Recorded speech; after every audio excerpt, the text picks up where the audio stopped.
Hello everyone, good morning, or good afternoon, or good evening sa inyo. So for today's video guys, magluto-lutuhan na naman tayo. Like, mag-prito tayo ng isda. So ganito ako mag-ano guys, mag-prito ng isda. Magabad ko muna siya sa asin, lemon, black pepper, and then, hindi ko pa siya ganito. Hindi ko alam kung tama pero ganito yung style ko. Kasi magkaiba tayo ng style. Ayan, ganyan yung style ko guys. Di ba ganda? Diagonal siya. So ayan, hinihiwa ko siya para ma-absorb ang ingredients sa loob. At saka pag pinito siya, mabilis siyang maluto. Ayan. So hindi ko alam kung fresh pa ito kasi ganyan na siya. Nakalasog-lasog na sa part kung saan ay yung mga laman loob niya guys. So tuloy-tuloy lang natin. Ayan. Lalagyan ko siya ng lemon. Kung walang lemon, lalagay ako ng suka na mawala yung lansa. Ang sarap, ang amoy. Ayan. Sensya na kayo sa aking kusilyo. Medyo makulod guys. So ganyan. Ganito ang style ko nito. Ewan ko lang sa iba. Basta ako dito. Pinamarinig ko muna siya. Then, ipito. Sige.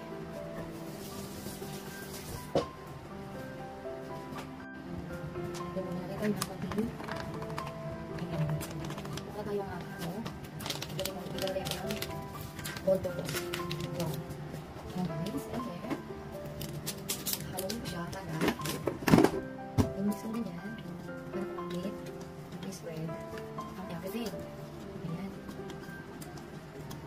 So ayan, next is ito na marilid na ito eh, hindi naman lang siya taga. So next is sabayin na ng lutuan like palayok. So ayun na guys, mainit na. Pagkain na tayo, syempre, ang next na gawin, bumagin na tayo ng kumala. Yan. Depende na lang kung gano'ng kadami ang gusto nyo ang prito. Pero sa akin yan sa tatlo. So, hintayin natin mainit yung mantika bago tayo maglagay ng ating prito. Nang sa kanuan ay naiwasan ang magdikit sa kalayo. Lalo na kung ang lulutuin ay hindi fresh. Ang fish, kung hindi yan fresh, magdikit talaga yan sa kalayo kahit makainit. Pero, hindi ko alam kung this line is kami siya or hindi. Now, let's see guys. Painitin mo natin ang mainit. So ayan guys, ay mainit na natin yung tika. Sabi lang na kayo. Pressure. Yan ang sip.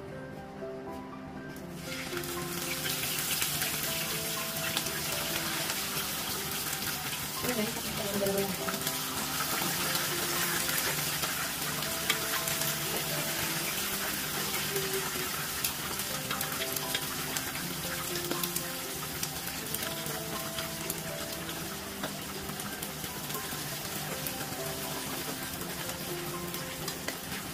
So, tingnan lang natin guys, natin ito. Natin ito. Kaya nga guys, pagkatapos mga 30 years, huwag mo natin siyang balik na rin. Like that. Yan, yan yan.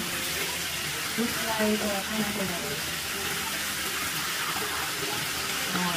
Hindi siya pilit guys. Diba? Yan lang. So, pagpatuloy natin. So yan guys, pagpatuloy natin. At balik na ulit. Balik na rin natin. Mag-crispy ang ating pan. Ayan. So, ito kasi yung golden brown talaga. Hindi naman kasi nakagulak ko yung talagang kapag-crispy. Ayan guys. Nakikita nyo ang sarap ng itsura. Ayan. Itsura pa lang. Urmam na guys. So ayan. Itin natin yung ating fish. Fried fish. So, alay lang yung muna natin. Yung harap yung minuto or 5 minutes siguro ito bago nito.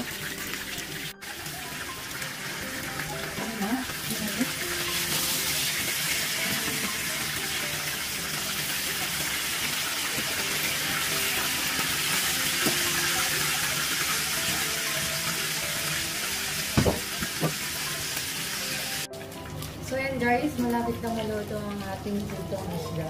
So mag-ready tayo ng pang-ginendeng.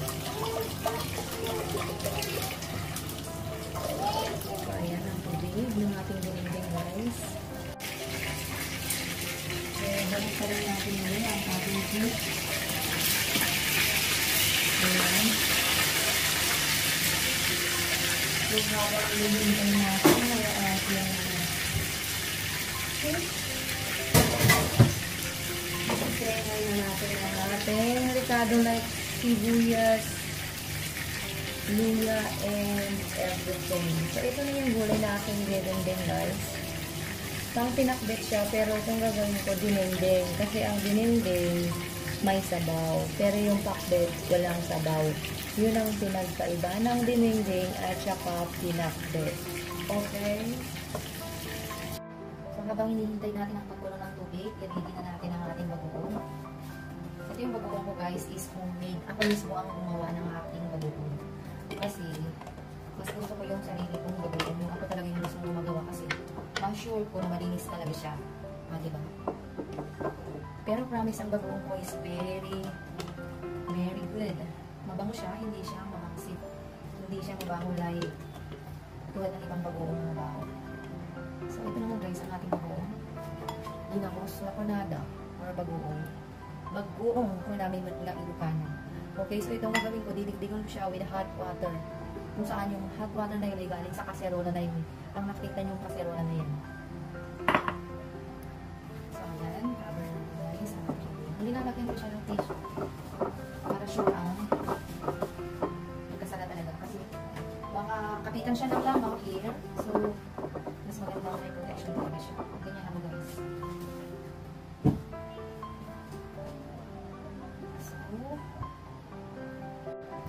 So, ayun na nga, tulo ng ating tubig. Ayan, sorry. Tutunawin natin ang ating lamas for bagoong.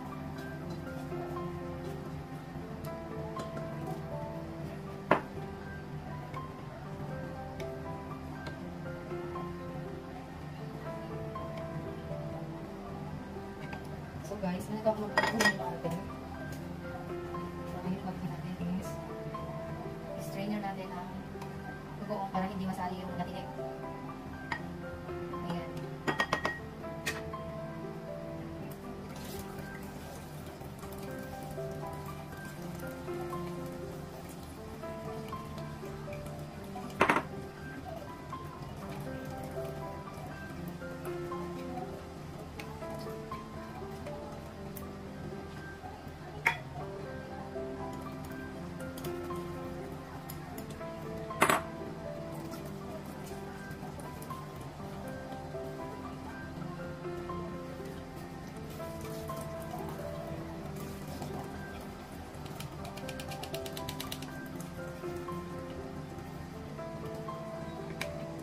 Ayan na guys, dahil nalagay na natin ang bagoong, ilagay na natin ang ating mga recado na the luya and the sibuyas.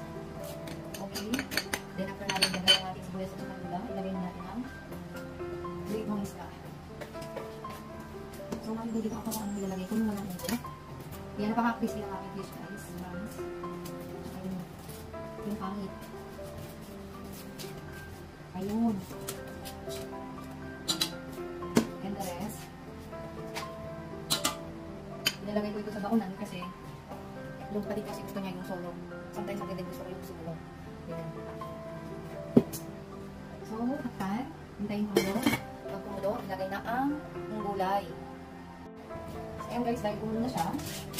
Yan ang next one. Put sa side.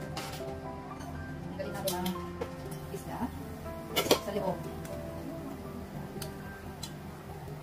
Ayan guys.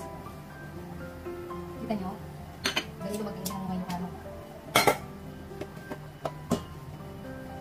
So, ilagay na natin ang gulay. So, this is the gulay, the talong, kalabasa, and sitaw. Which is, utong Ilocano, ang sitaw, and the pampalaya, the bitter gourd sa English. With the pumpkin. Yan, malinis na yun guys kasi basa yan na maigay. Then, after that, ilagay natin ulit ang isda. For that. To the top, ilagay natin ang pampasarap. Gusto niya ito ang pampasarap. So, wala natin maglagay. Hindi na tayo maglagay. Ilagay na lang kayo ang sugar. Yung nakigawa ko kung wala akong Betsy. Naglalagay ako ng konting sugar para pang-control kung maalat pa. O sobrang alat. Pero I know, hindi yan maalat kasi kabisado mo na yan. And then, pa natin guys, hintayin lang maluto din. Finish. pwede lang kumakas. So, gagawin natin yung dito sa isa. Dito kami nagawa kasi. Yung isda, ilalagay dito sa container. Yung baka siya. For the next na naman, nakulang. O, diba? Ganun.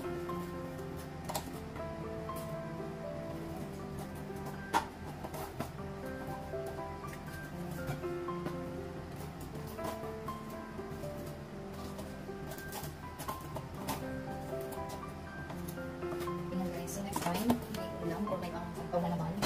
For the next, lalapit. Ayan, kung gusto naman ng iba, kumain ng solong pritong isda din. Pwede. So, tapan natin kasi hindi naman siya mainit. So, this is it. O, diba?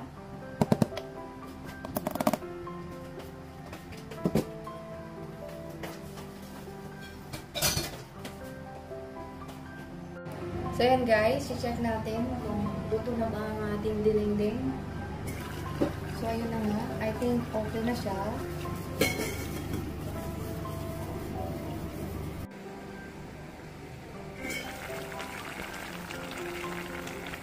So, ayan guys. Apaka-yummy. Okay na. Kain na guys. Yum, yum, yum.